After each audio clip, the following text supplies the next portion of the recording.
আল্লাহ রাগান্বিত হয়ে যায়। এবং মানুষের সাথে চলতে গিয়ে অনেক মানুষের সাথে কথাবার্তা আমরা বলি, দেখা যায় এমন কথা বলে ফেলেছি ওনার মন, আমি হয়তো না ওনাকে কষ্ট দেওয়ার জন্য বলি নাই, কিন্তু উনি কষ্ট পেয়ে গেছেন। সম্মানিত মুসলমান, তাহলে মুশরিকদেরকে আল্লাহ পাক মাফ করবেন না। আমরা যেন মুশরিক না হই, আমাদের ইবাদতে যেন আমরা আল্লাহর সাথে কাউকে শরীক না করি। বাকিটা আল্লাহ করবে, আল্লাহ তো বাকিটা করবে না, সবটাই আল্লাহ করবে। আমি আমার সাধ্য অনুসারে চেষ্টা করব। সম্মানিত মুসলমান, আরেকটা হলো আও মুশাহিন, যে হিংসা বিদ্বেষ পোষণকারী।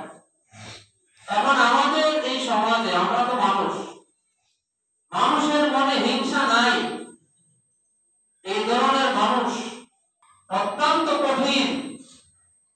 আমার কিন্তু আমার যে কখন কিভাবে হচ্ছে এটা নিজে আমি কল্পনা করতে পারি না, বা নিজে ধরতে পারি না।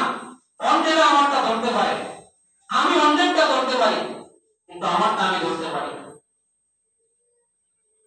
একেবারে সত্যক যে নীতি, তার হিংসার সুবলে আপনি পড়ে গেছেন, বা আপনার সাথে সেই বিষয়টা নিয়ে হিংসা করতেছে, বিদ্বেষ করতেছে। হিংসা বিদ্বেষ পোষণকারীদেরকে আল্লাহ পাক এই শবে বরাতের রাত্রি, লাইলাতুল নিসফি মিন শাবানের রাত্রিতেও আল্লাহ পাক মাফ করবেন না। তাহলে অত্যন্ত কঠিন। এখন আমরা আমাদের অন্তর থেকে যারা পরিমাণ অহংকার, হিংসা বিদ্বেষ থাকা যাবে না।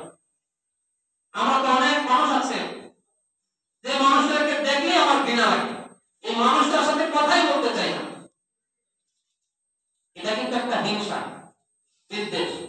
বা আপনার একজন মানুষের সাথে আপনি রাগ করেছেন, এটার একটা লিমিট আছে যে আপনি কতদিন পর্যন্ত তার সাথে কথা বলে না থাকতে পারবেন। কয়দিন বলেন তো? কয়দিন? 3 দিন। 3 দিন পরেও তার সাথে যদি আপনার দেখা হয়